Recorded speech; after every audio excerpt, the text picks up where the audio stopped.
Greetings, Earth calling intrepid time travellers. It's that time of the week again. It's always great to have you with me. I won't want to hurtle through time and space all on my Oneo, and technically we crisscross the British Isles and we cover 1,000,000 years of history, but as if that weren't big enough, I feel we do something even grander than that, and I wouldn't want to do it without you. It's a journey that takes us, from our ancient ancestors. It kicks off 1,000,000 years ago. I never get tired of dreaming about that. That's a period of time that I associate with the rise of mountains and the falling of valleys. But here we are. It's the human story. The human story of the British Isles is at least that old. We hurtle past Stonehenge and we see kings and queens in the rearview mirror, and we talk about battles and bloodshed, the Industrial Revolution, war and war and war again. We encounter geniuses and goodies and baddies and everything in between. And what can I say? This is a set of islands that I love and a story that I love like no other, and hopefully you're here because you feel the same way. Before we get started on this week's episode, I want to say a huge thank you to all of you, everyone who signed up to the Patreon site. I don't take it for granted. There are hundreds of you out there who join me, Paul and I, every week. It's what makes the Love Letter to the British Isles possible in many ways. That podcast is and always will be free, and it's Patreon that makes that possible. So the fact that you are here with me, every single one of you, I receive letters from all over the world. I get contacted via Instagram, via social media, and knowing that this network, this congregation, this community is out there, and that we have something in common. We are united by something. I think it's fantastic. It's special. If you're not a member yet and you want to join, go to patreon.com, search for me by name, Neil Oliver. Do fill in the details and join up. And every week you get a new and exclusive video. I film them here at my home in Stirling. It's an eclectic mix of stuff. It's how I see the present day intersecting and interacting with what's happened in the past. So it's history and comment, basically, and it also has a touch of my philosophy of life. God help us all. Hopefully you find it thought-provoking. I do. It's an insight, I suppose, for what it's worth, into the way what makes me tick. Okay, it's enough about me. It's time for the next episode of the Love Letter to the British Isles. Strap yourself into the time machine, people. Cue the music.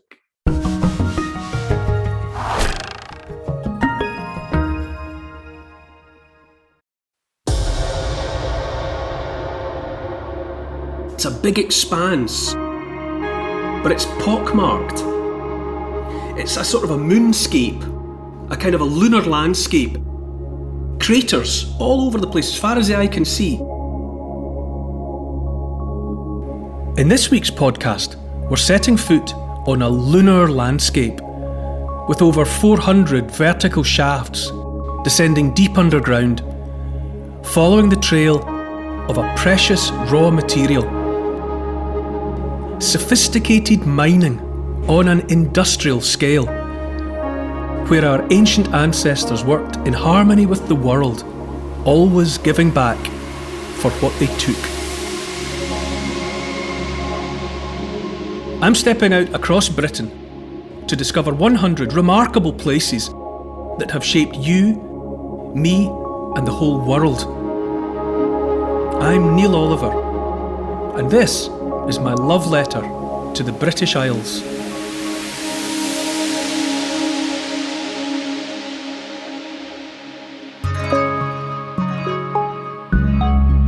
In the last podcast, we walked with the dead in Ireland's Boyne Valley.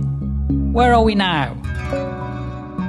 The next stop on my travels throws up so many questions.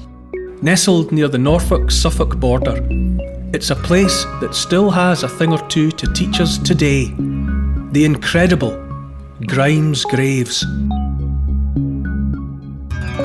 Grime's Graves is one of those good names. It begs the question, how does a place come by such a name? It's quite romantically, quite imaginatively translated from the Anglo-Saxon. The name means something like the mines or the holes dug by the hooded man. In Anglo-Saxon cosmology, folklore, ideas of gods, there was a god called Grim or Grime, and he was a hood. He wore a hood. You couldn't see his face. And for some reason, those Anglo-Saxons, when they encountered this bizarre patch of landscape, they called it Grime's Graves, the mines dug by the hooded man. And it's impressive in its own right that they realised and understood what they were looking at. And you would wonder what on earth had made it. But in fact, those Anglo-Saxons, when they called it Grime's Graves, they were quite right, because they understood one way or another that it's all that remains of mine shafts that had been sunk down through the topsoil into the chalk, because this is a chalk landscape, and then great mine shafts, 30 feet wide, 40 feet deep, wow. Big scale, had been dug meticulously with stone tools and pickaxes made of reindeer antler. That was all they had, no metal tools. Those miners had dug deep down into the chalk, and what they were looking for was flint. Flint forms within chalk, and those Neolithic farmers 5,000 years ago had dropped mine shafts into the chalk to get deep down where they could find the flint that they wanted to make into tools, axes, knives, anything with a sharp edge they had to make from flint because they didn't have metal.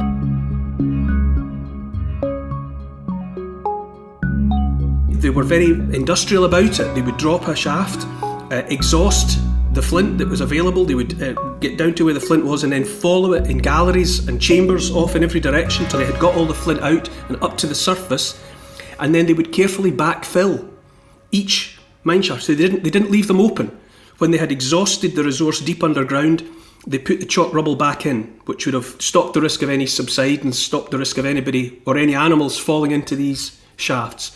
And by the time the Anglo-Saxons came along, thousands of years later, all that was left were these craters, these pockmarks all over the place that were the remains of the Neolithic miners 4,000, maybe 5,000 years ago. Wow. So they put two and two together and worked out what it was? The Anglo-Saxons, however they did it, they knew what they were looking at, in as much as they knew that it was the tops of shafts, the tops of holes, because their name means they just thought that it was their god that had dug the holes, but they knew that they were looking at collapsed and slumped tops to deep holes underground.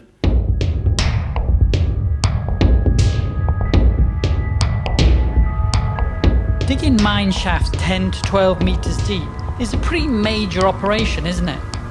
Absolutely. What it tells you right away is that people are coming together 4,000 or 5,000 years ago and acting collectively. This is not something that one family or one individual could have undertaken on his own or on their own. Not even a family. You're talking about scores of people, presumably at times of the year, maybe while they were waiting for the crops to ripen, and they had some time. They would gather. Lots of different communities would come together at Grime's Graves, and they would work to dig the shafts. Once the shafts were at a certain depth, they would have to have installed wooden scaffolding to stop them from, collapsing in on themselves. And some of the chambers that we find are so small they must have been being exploited by children. So it wasn't just adults; children would have been involved in the mining as well. But for everyone that worked underground, there must have been a whole support team above, cooking food, making the tools and equipment that the people needed underground. They made a great deal of use of pickaxes that are red deer antlers. If you picture what an antler looks like when it comes off the animal's head. There's the bit where it joins onto the crown of the beast, and then there are sharp tangs that stick out. Well, if you break away all but one of those tines, you've got a pickaxe.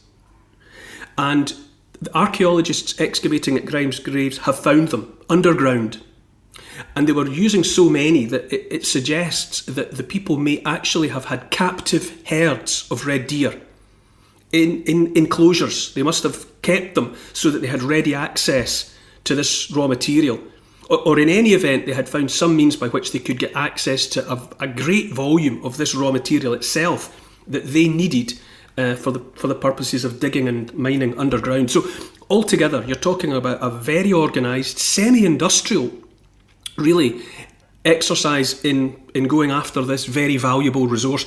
And the flint that they were bringing up, it would have been on such a scale, they wouldn't just have been using it themselves. The flint would have come up in rough pieces, and then craftspeople, men and women, would have worked them into rough outs of axes and other bits of equipment, and no doubt it was traded and circulated far and wide out into the wider British Isles. People would have known all over the place that Grime's Graves, this part of the country, was a good source of flint. So things that started out in Grime's Graves would have ended up as tools all over the country. So it speaks of a sophisticated level of organisation, trading links, people working together, understanding what they were doing, being very technical about it, safety conscious. It's a very sophisticated operation.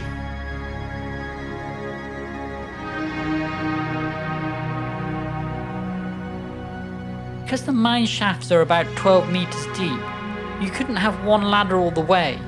You'd have to go down in steps, wouldn't you? Yeah, so they would have had to have revetted it with some kind of scaffolding, because there would have been a severe danger of the whole thing collapsing while people were underground.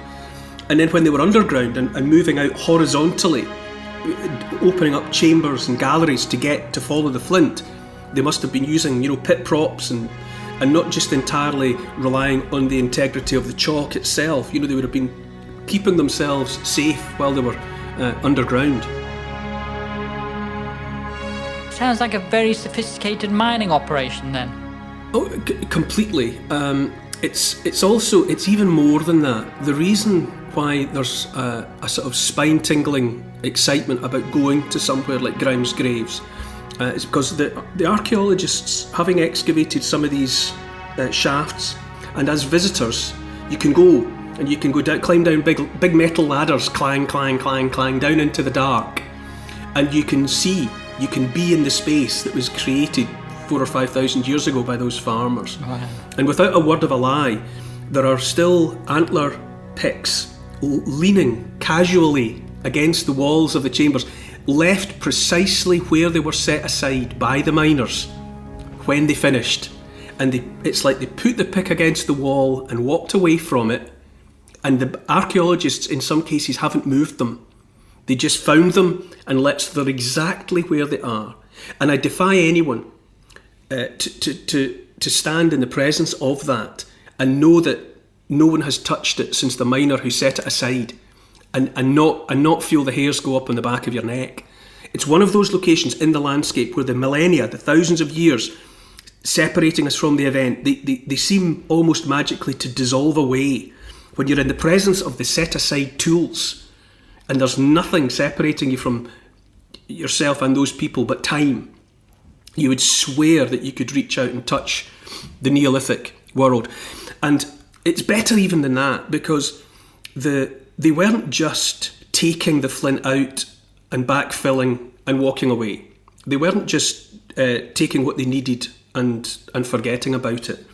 And we know this because before they backfilled the shaft, before they filled it in again, it would seem that the miners went back down one last time, and they would sometimes create little alcoves or altars in the chalk, and there they would leave finished stone tools. Why would you do that? Why would you take a beautifully finished axe and leave it underground, never to be touched?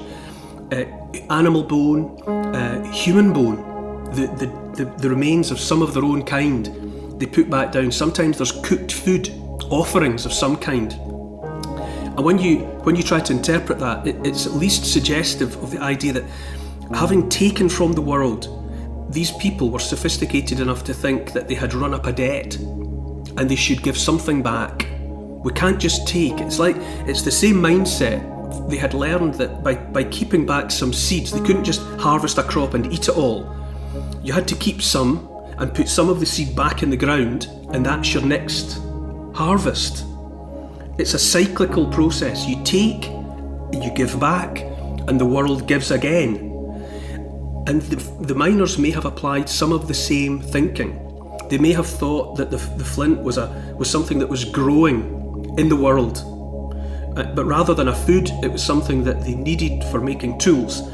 And when they had taken out a certain amount, they had to give something back to make sure that Mother Earth would keep on giving them flint. Now that's, I mean, the industrial scale extraction of the raw material is sophisticated enough. But then think about the fact that you've got people who are thinking those kind of thoughts. That this life of ours, this existence here on this earth, it can't all just be about taking and using. We have to pay something back. Now, we're only just relearning that now, to some extent, in the 21st century. All our rapacious hollowing out of the world, taking fossil fuels, taking every mineral, taking every element, taking. It's only now, in the 21st century, that some of us are thinking, well, this can't go on. There has to be give as well as take. You know, the Romans, in speaking in Latin, they had quid pro quo, which means this for that. I'll give you this, and you give me that. Exchange. Well, way before the Romans, those Neolithic farmers seem to have been thinking quid pro quo. I've got my axe heads, so we give back some of our own ancestors, some of our own people, or we cook a meal and we put it down there, or we take a finished axe and we give it back. And in this way, we will keep ourselves in the black instead of just always being in the red.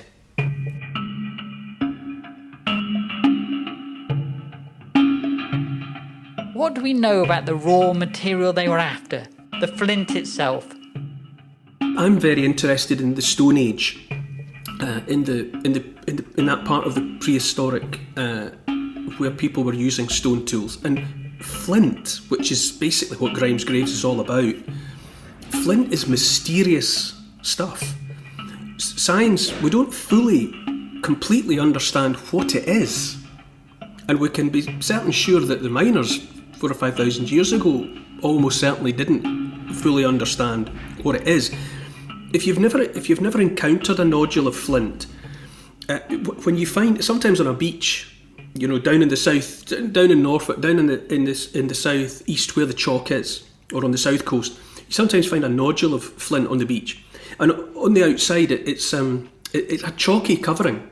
It can look just like any other pebble, really, just a dull chalky coating on the outside, but that's just a cortex. That's just an oxidised, eroded outer surface. When you strike it hard with another stone and it breaks in half like an egg, you're suddenly confronted with the flint. And the flint is like glass, or it's like toffee. It's like solid toffee that you hit with a hammer. It's got this beautiful glassy texture and look. It's like a precious stone. It's quite captivating. I mean, apart from the fact that it's very useful and you can make a sharp edge with it, it is in and of itself beautiful. And sometimes it's different colours. You know, you get greens and dark browns and blacks, and you know, you get different variations in it. It's quite a beautiful substance. But what we do know about it is that millions and millions of years ago, back into the geological era, when long before there were human beings or mammals of any kind, the oceans of the world were filled with creatures, and some of them had for their bodies, they had structures made of silica, and other little creatures in the sea had bodies made of calcium. Now, when all those creatures lived and died, their calcium and their silica would return to the sea. In a microscopic level, just like a dusting through the water, you know, making it kind of opaque. And then over the period of time, the calcium would settle to the bottom of the ocean in unimaginable quantities. And then by the processes of pressure and time, the geological processes, the calcium was turned into chalk. And you get beds of chalk hundreds of metres thick. And over time, tectonic events happen. Sometimes those beds of chalk get pushed up, and that's what you've got at the White Cliffs of Dover. That's chalk that was once upon a time deep underwater, has by different geological processes been pushed above, and it's now above the surface being eroded. Now, when that chalk was still underwater, deep beds of it, other animals burrow into the chalk because it's soft. They burrow in and they leave behind little chambers, and in some form that science doesn't fully understand, the silica, which had been in the water from other animals, it came together, coagulated into a material with like the consistency of cough syrup, some sort of thick gel, And that gel found its way into the hollows and little chambers left by the burrowing animals in the chalk. And when yet more time goes past and pressure is applied by the build-up of material above, that gel solidifies into flint. So that's why you get chalk, and then within the chalk you get these irregular shaped nodules, as they're called. It's the perfect word, these nodules of flint. So first of all, the Neolithic people and the hunters before them had identified flint on the surface. You know, they'd be walking on a beach and they would find a pebble, and sure enough it would be flint. They would use it. But the more kind of imaginative and scientific amongst them would have thought, well, it's coming from somewhere. What's the source of this? And would maybe have noticed in the bedrock a piece of flint there, still fastened into the bedrock. And they would think, right, we might have to burrow. We might have to burrow into the rock to get at more of this stuff. Unfortunately, in a place like, you know, in Grime's Graves or else, it's chalk, and you can burrow into it using stone tools or antler picks. It's soft enough. You've still got to work hard, but you can dig into it, and that's what you've got. So those farmers were clever enough, and by a process of observation and experiment, they had realised if we dig down into this white chalk, we'll hit the flint. And at Grime's Graves, they were encountering not just pebbles of it, but underground great floors of it. If you imagine it appearing like toffee in a sponge, you get down through the soft sponge, and then suddenly you hit this glassy layer, like 1,000 gallons of spilt toffee that's gone hard, and it's under the ground, and they can smash it out and put it back up to the surface, and then they would begin the process of making it. So, you know, it's important to remember that those first people, the hunters and the farmers, they had geological knowledge. They had studied stone. They had looked at the world around them in need of raw materials, and they had tried everything. What can we use the chalk for? What can we use the granite for? What can we use the flint for? They had realised that the rock of the world was all sorts of different kinds, and that by a process of elimination and experimentation they had realised, well, we can make damn good sharp blades from this stuff. This is important. And so they went looking for it, prospecting for it like gold miners in the Yukon or in California. They went looking for flint, and at a place like Grime's Graves, there's a flint rush. We can get it really good flint here, and what they've left behind are the marks of that very careful and thoughtful exploitation of that priceless resource.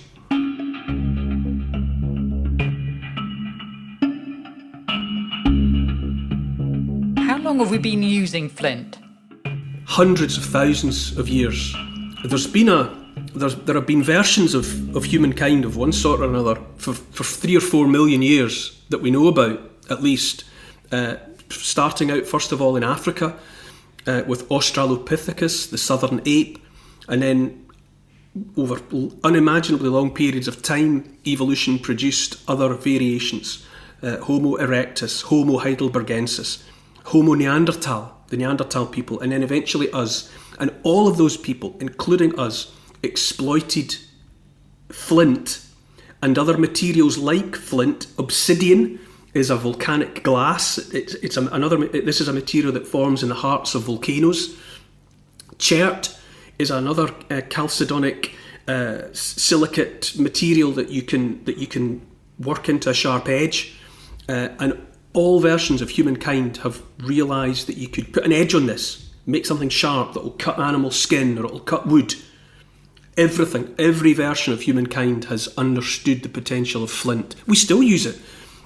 For the longest time it was used in muskets, you know, the muskets that came before rifles. The spark that you need to ignite the black powder that then fires the musket ball. Well, up until the modern era, that was achieved by a piece of flint striking on steel to create the spark.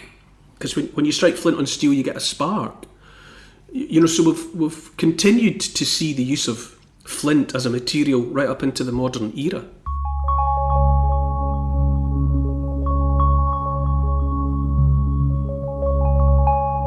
And you get it on houses, especially here in Norfolk, don't you? You can. Sometimes, if you were taken blindfolded into different parts of the landscape of Britain, if you look at the fabric of houses, sometimes you can work out where you must be. And there is a building style in the chalklands where, in amongst the brick, you'll see flint nodules incorporated, sometimes with the white outer cortex, and sometimes cut with a smashed to give a straight edge. And you can see, and so if they took your blindfold off and showed you a cottage that was made of flint, you'd think, oh well, I may well be in Norfolk or Suffolk or one of these counties where there is access to this material. So yeah, it's still very much a resource that people identify and use, but it's also heart-stoppingly beautiful. Another of the reasons why I'm fascinated by the Stone Age is that people had reached such a pitch of exploiting that material. When you see the arrowheads and the knives, the blades, the spearheads, the things that were being made by carefully pressure flaking this material, they're so beautiful. And so beautiful, in fact, that even when there was the transition to metal, people were still echoing this. You'll sometimes see the look of a stone tool cast in metal. Really? And vice versa, because there was a long transition period where people would have been making use of both. It's not as though metal would have come along and people just instantly discarded stone tools. They had become so skillful at exploiting stone that it must have been hard to give it up. And they were still able to make beautiful things from flint and obsidian and chert, long after metal had come among them.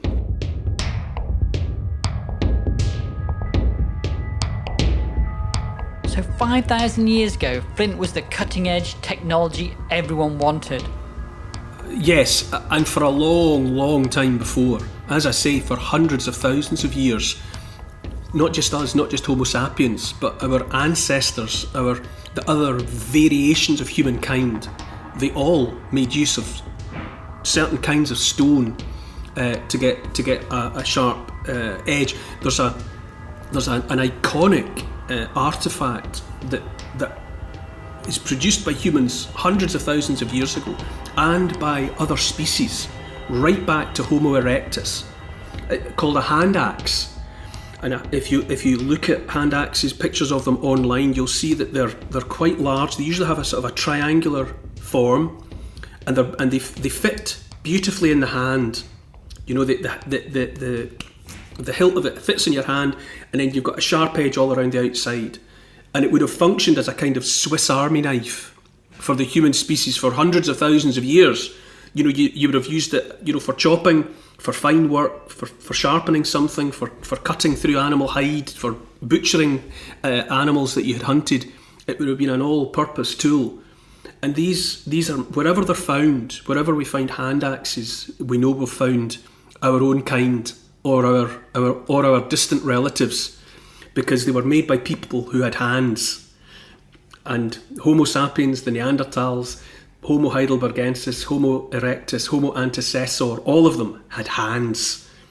And they make things, and it can be quite I use the word magical quite a lot, I can't help it, but there can be a magic in having a hand axe that's been made not by another Homo sapiens, but something that was made by another species, and yet it still fits in your hand. That's a strange sensation. It's something that's so old that it was made by another of the planet's experiments with what it means to be a bipedal upright ape. It was made by another of them, but they were close enough to us that the tools they made for their hands fit in ours hundreds of thousands of years later. And you make that connection, you think, this at least connects me to them, because it fitted in his hand or her hand, and now it fits in mine because we're all brothers and sisters under the skin. It's powerful stuff.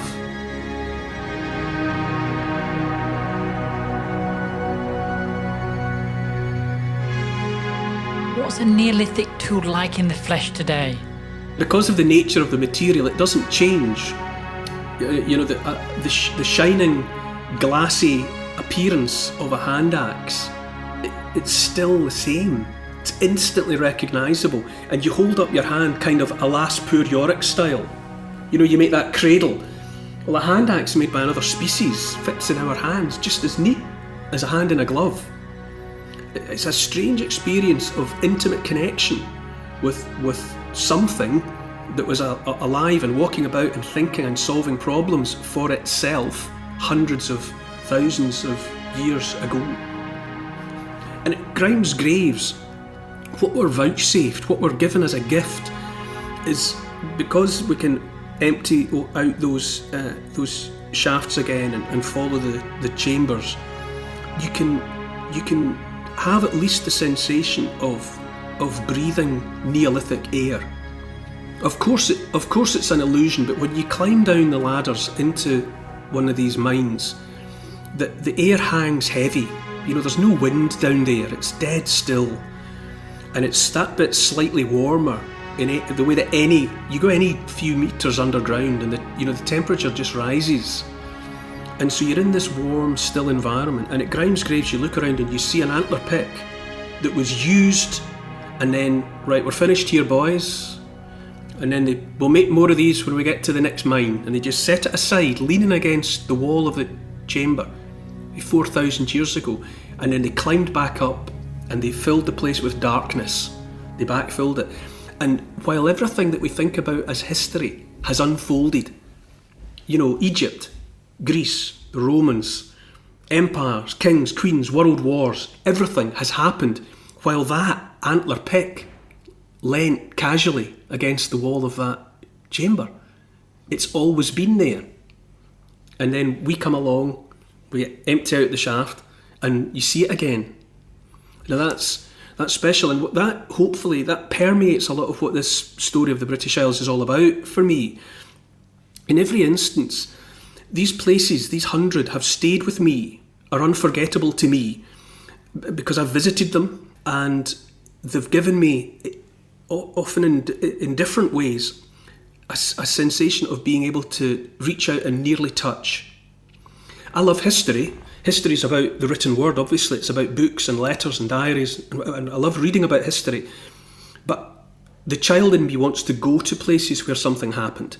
A battlefield where a battle unfolded, or the ruins of a house where somebody lived, or a campfire where people cooked a meal, or Grime's graves where they went after a raw material that they could exploit.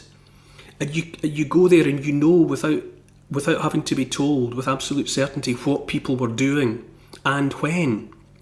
The places are still there. So what enthuses me, excites me about all of these places is the fact that in the case of everyone, you can go there and get as close as you can to being in physical contact. It's not just about reading and understanding. You can stand where people stood. You can crouch in one of these mines where people crouched. You can have almost by your hand the tools that they used to create that shape. They dug out the chamber. And you can get right, you can never touch, you can't get back to the Neolithic, not without a time machine. And you're a fool to think if you can. But you can get as close as humanly possible. You know what happened in that place. You know what people were doing, and you can kind of stand in its aftermath, and you can just become completely subsumed by, intoxicated by the atmosphere of these places.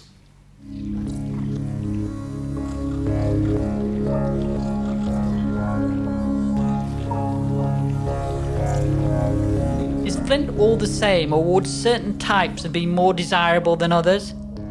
It varies in quality. You get grades of purity and perfection. You get diamonds that are flawless, but you get diamonds that are not so good.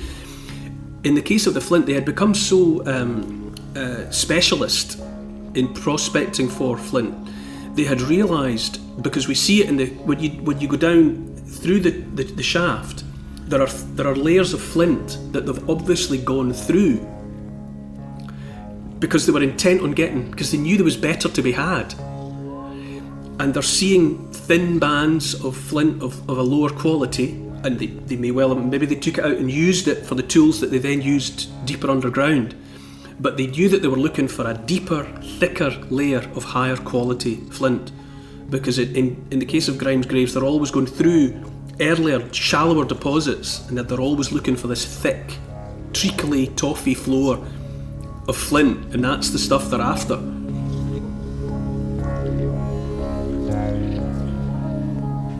What does a large-scale mining operation like this say about the time it was happening in?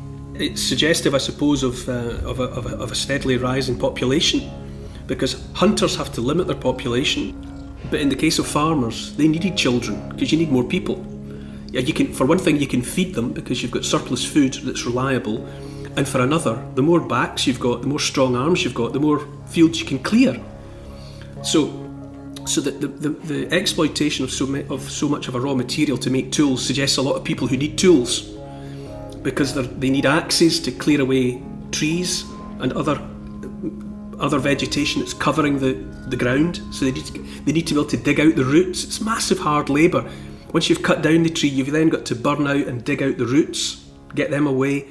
You need, when it comes to the harvest, you need sickles and scythes for harvesting the wheat and the barley and whatever. So you need to make those tools. You need to make tools to make tools. If you're going to make antler picks, deer antler, if you've never touched it or tried to work with it, is unbelievably tough. Even steel tools, even if you've got a sharp knife, good luck with that. You won't be able to cut into antler. It's so tough, so hard. And to exploit antler, they would probably have bound it with something like string or rope and then set fire to the string, and the fire would burn and weaken it so you could snap off the tines that you needed to use. But they'd have to have developed other techniques. So you need tools to make the tools to do the mining. So you've got steps, you've got preparation. That you can't just turn up at a field and start mining. First round up your deer, because you're going to need antler. Then you've got to already have a supply of flint and other materials, granite, like hammers for smashing, flint tools for digging, antler. You've got to get that material organised. Then you use some of the flint tools to make the wood scaffolding that you're going to use to rivet the shaft, pit props to hold up the roof of chambers. You've got to have all that ready so that when the miners start, they don't have to keep stopping. The people upstairs are making things and passing them down, and the whole thing's got to go like a fair so that they can keep the whole industry running. People are cooking. People are building temporary accommodation. They're living there for weeks and months at a time. So elsewhere above ground, there's people building shelters, people arranging for cooking, people hunting. You've got a whole community who are servicing the specialists who are the miners. And then they bring the material up, and then you've got other specialists, and they rough out, the rough outline of an axe, the rough outline of a blade. And those roughs get exported. They get sent away, and they'll be finished at their point of destiny. When they arrive, someone will put the finishing touches on it. They'll grind the axe till it's perfect, and they'll put the finishing edge on the blade. So there's many elements and stages in this process. But it's all people thinking, problem solving. What do we need? Where are we going to get it? I need wood, I need flint, I need antler, I need fire. All these things, get them for me, get them now. So that we can, we've only got so many weeks before we have to go and harvest the fields. So let's get this done. A place like Grime's Graves, it radiates with the energy of these people. It's people, come on, let's get this done.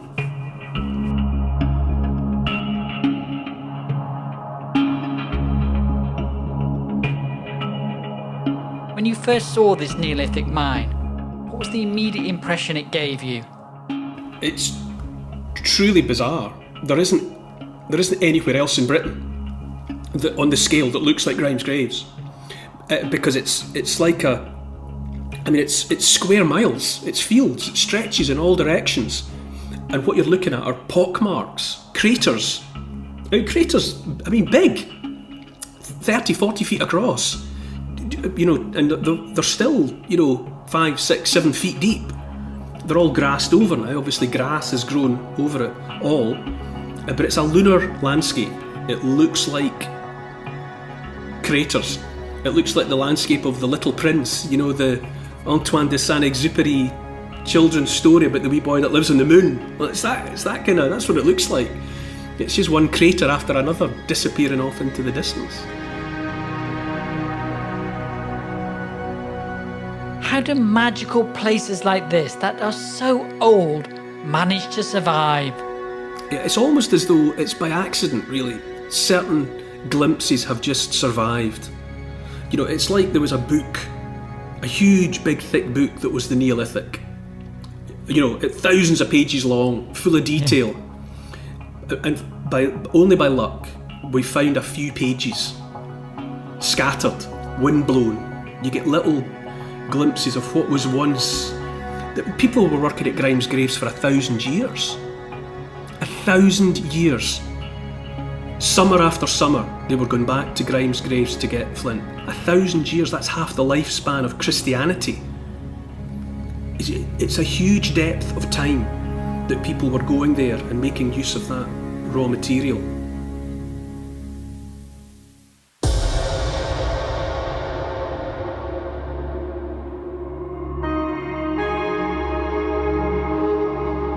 Watching smoke rise up into the sky from huge pyres used to burn their dead. Carving totemic stone axe heads from the last part of earth the funeral smoke touched on its way up. In a landscape that inspires the mind and encourages deep thoughts. Our Neolithic ancestors seem to have invented for themselves nothing less than the concept of heaven itself. Next time in my love letter to the British Isles. To ensure you get each new episode of this podcast as it goes live, don't forget to subscribe. You can follow in my footsteps as my journey unfolds across these isles of ours by going to my Instagram account, Neil Oliver Love Letter, and seeing the places I've chosen.